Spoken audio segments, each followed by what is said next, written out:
Chào mọi người nha, biết tôi đang làm gì đây không? Lúc này tôi giới thiệu nha.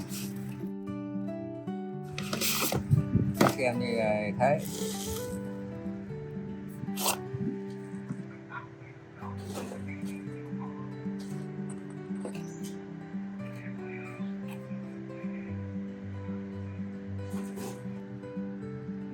Chua tiếp một lớp đất và một tí phân thôi nha. Đây là một cái chua đất làm cho trồng.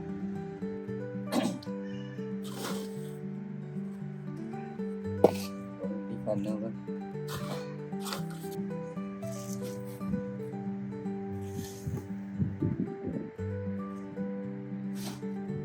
Rồi chúng ta đổ đầy nha. Bắt đầu trồng.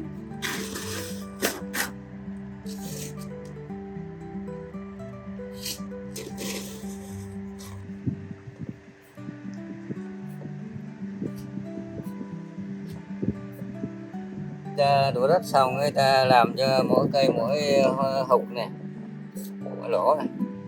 Ông bà cô bác có biết cây gì không? Đây này là cây bắp, cây trồng.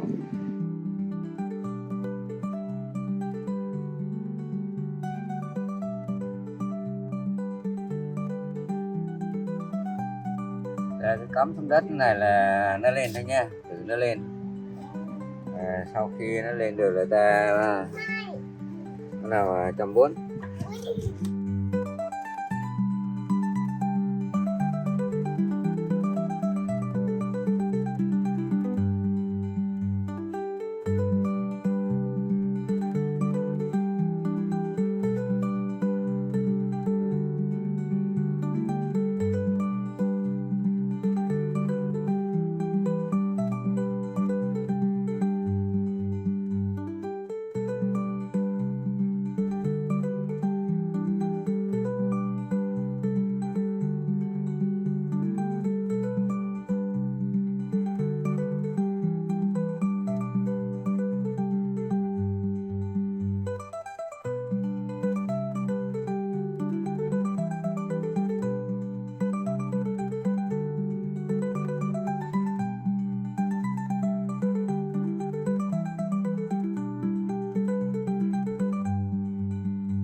chào bà con nha.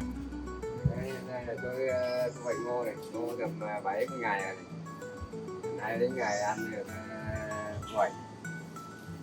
Trồng đây. Thì cho bà con thấy. Ngô cao ngất trời luôn. Bà con có thấy tin tôi lọt cái này rồi tôi xem nha, các bạn bảo tôi bắn ngồi nha. Xé luôn. Xé mắt cũng xé ra mà. Đấy, còn thấy không? Rễ này. Đây. Thích ra đây. Đừng có nói là bảo là Vừa thích đây không? đây. Trời. Đấy, bà con thấy có phải là tôi bắn ở ngoài vô không? Bà con chứng kiến nha.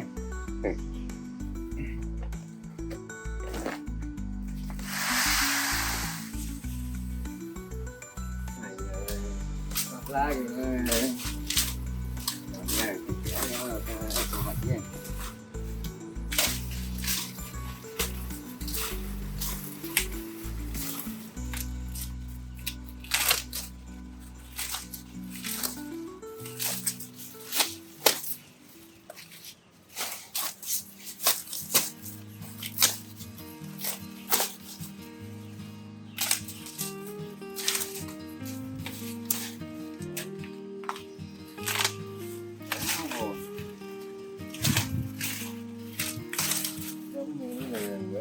Tập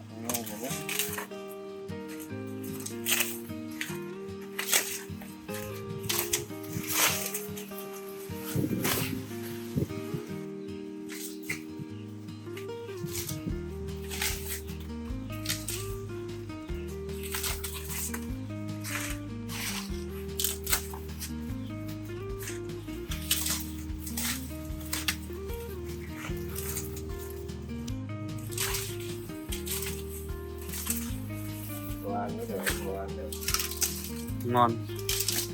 Ngọt không? Thơm chứ. cái này ăn là ngọt, không cái quả Hơi non không? ít đất rồi.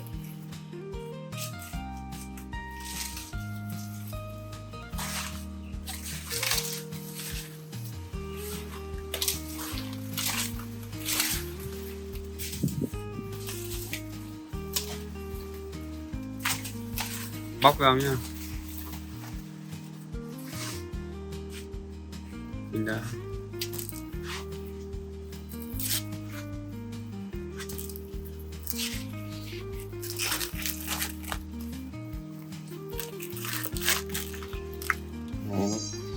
Còn thấy tua chưa?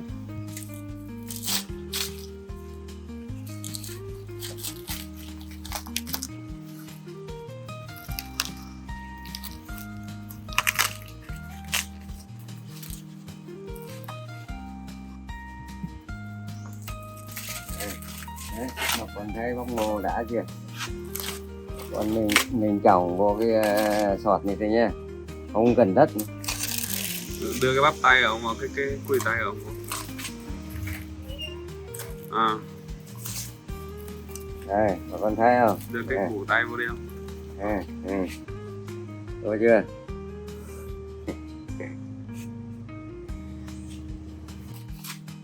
Con nào mà gầy yếu chỉ ăn bắp ngô này là rồi đấy.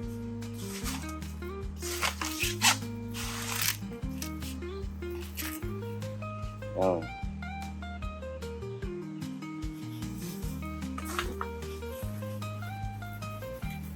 Không tiếp không?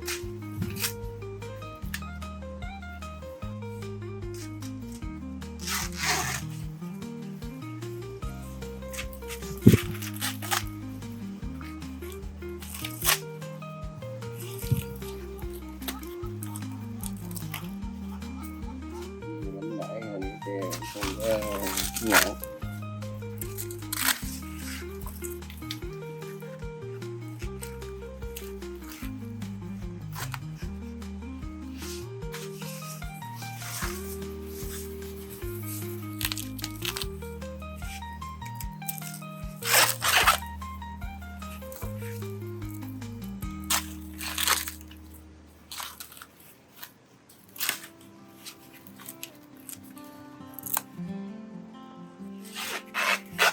Đấy, bà con thấy là chỉ ngô đũa mà thành ngô trắng này. Tôi lai nó ra đấy nhá. Đấy, ngô trắng đẹp chưa?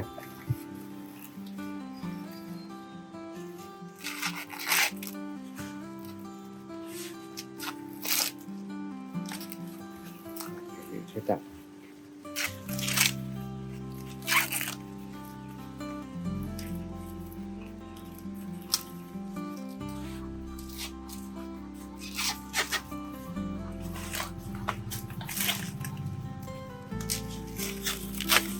nãy ông này qua ông hỏi nghĩ ông không mang tiền đấy rồi.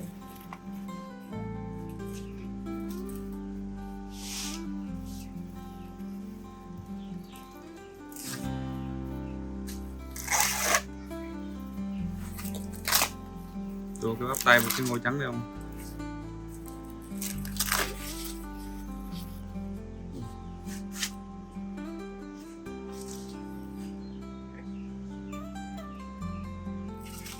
Trồng có 70 ngày một ngày thu hoạch nha.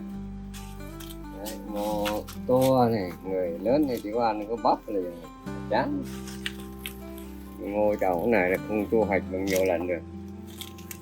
Chỉ có ăn với để già thôi. Đất một tí thôi. Đất một tí đất thì bà con thấy trồng wow.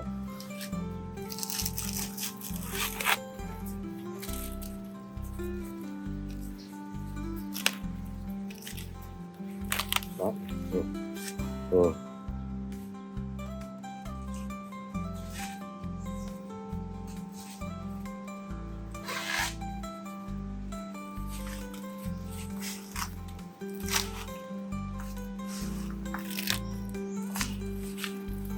Bà con thấy đẹp không? Tuyệt vời.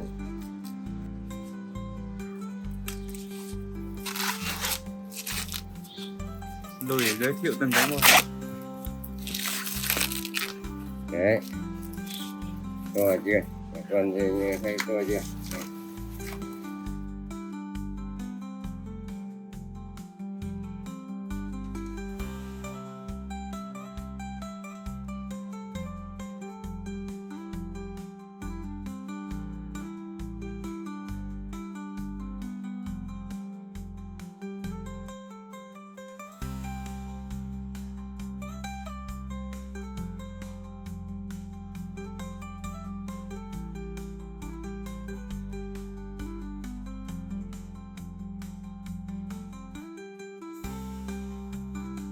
Thấy không? Cái đất này nha. Bớt tay. Bà con lai và trồng cho luôn nha.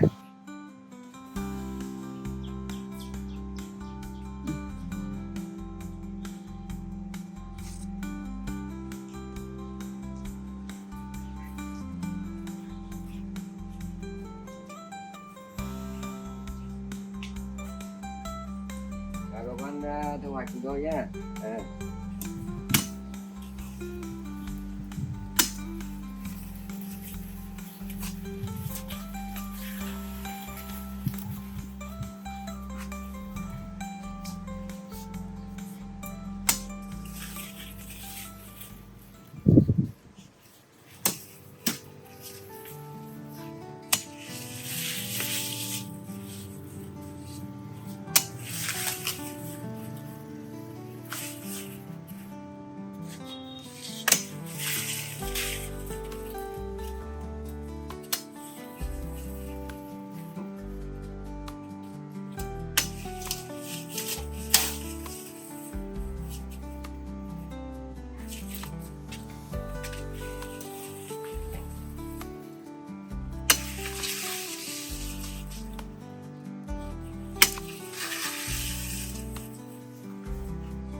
Nè.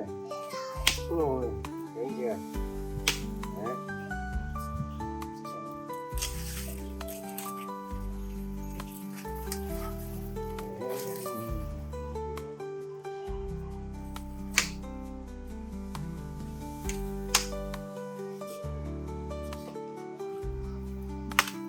Đấy. Nhổ ngô. Chúc bà con thành công nha.